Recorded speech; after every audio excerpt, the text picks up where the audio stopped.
Hey, you's a real smart aleck and shit, huh? Genius. Yeah. A smarty pants type of nigga and shit, huh? You scholastic, huh? Come here, let me see your motherfucking face, nigga. I got the flow, let it go. On the road. Just like a dragon when the pants sag. With the dice. Man, you know the aftermath. I punch him in the stomach, grab his abdomen. All my life. The flight of the Khazar warriors out of northern Turkey in 500 AD. They were a despicable bunch. You could go to the king of the Khazars and rent an army from him, an army of 40 or 50,000 men. But it didn't matter what kind of a deal you struck with their monarch. He wasn't called a king, he was called Shagan. Once the battle was done, they rape and pillage. Doesn't matter what kind of agreement you had with the king. That's the way it ended up. And so as a consequence, people in the area garnered a great deal of animosity for these Khazar warriors. And in 500 AD, they were driven out. And as they came down south out of Turkey, some fled to the west into Romania and Hungary and became the Gypsies.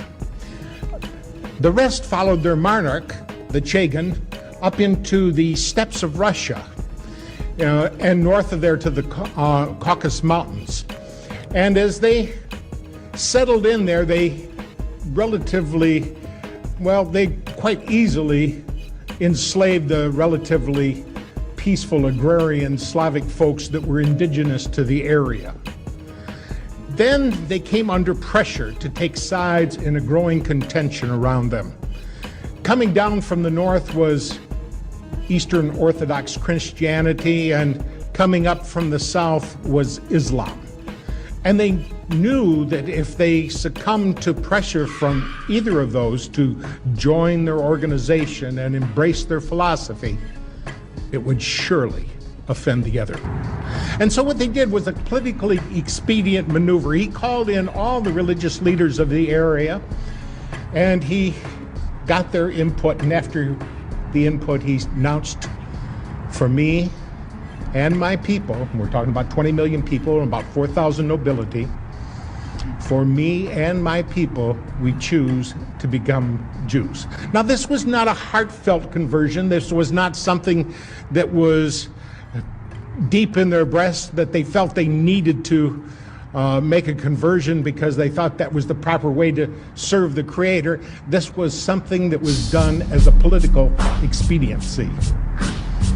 And in the course of studying about their new religion, and you do have to study it even if you're only going to charade, it is absolutely necessary to study about it so that you can fake it.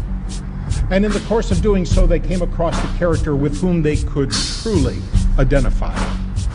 It was Lucifer, the morning light, that fell from grace and became Satan, the adversary.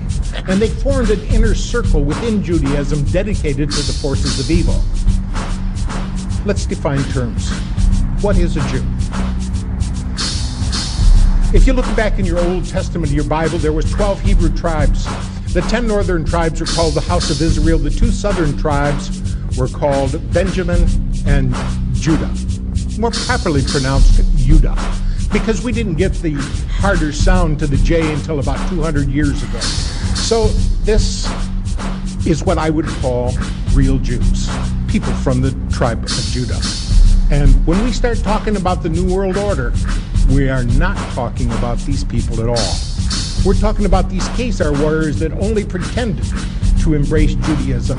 And so today, we find that about 92% of the people who claim to be Jews really aren't. They don't have a drop of Semitic blood in their veins. 2% of the people claim to be Jews really aren't. They don't have a drop of Semitic blood. They are Khazar warriors with a new bent on life, goal to conquer, to rape, and to pillage. And that philosophy has come down over time, and we see how effectively they have implemented it throughout history. As to the origin of the present Jews in Palestine, he states that those Jews derived from Eastern Europe, and many of the Jews that today live in the reconstituted state of Israel come from Eastern Europe are not descendants of the Judeans or the lost tribes of Israel, but rather descendants of the Khazars. Who are they? They were a nation most people do not even know of. He writes, the so-called self-styled Jews in Eastern Europe in modern history cannot legitimately point to a single ancient ancestor who ever set even a foot on the soil of Palestine in the era of Bible history. Research also revealed that the so-called or self-styled Jews in Eastern Europe were never Semites, are not Semites now, nor can they ever be regarded as Semites at any future time by any stretch of the imagination. What secret, mysterious power has been able for countless generations to keep the origin and the history of the Khazars and the Khazar kingdom out of the history textbooks? Did you ever learn about it at school? I never learned about it. And out of classroom courses in history throughout the world, the origin and the history of Khazars and the Khazar kingdom are certainly incontestable historical facts. You have to do some cross-checking. Even the Jewish Encyclopedia is quite explicit about it. Now, when they pretended to embrace Judaism, they drew upon the real Jews for some education. And they used the Hebrew alphabet as phonics to codify their Khazar language. And so now we look at that language called Yiddish or Yiddish and find that it is not Hebrew. It only appears to be. Now these people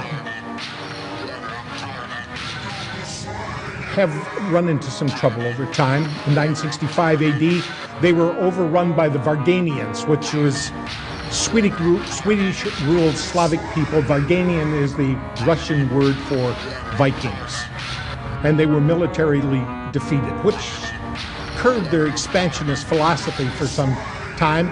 And then in 1140, they were literally overrun by the Mongols for Kublai Khan and Genghis Khan. And they were driven down into Eastern Europe. Their monarch, the king, or Chagan as he was called, fled to Spain and Portugal.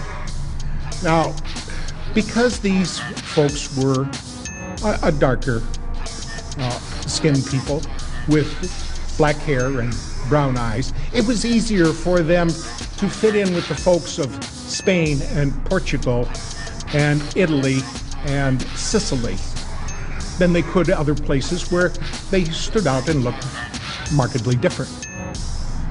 And they took a great deal of control, especially in Spain and Portugal. So much so that they were discovered in conspiracy because they worked together to get themselves, one of them, into a position of authority where that person can work in tandem with others to get more of their people in authority and positions of power, and working it up to where they're running the show and milking everybody else.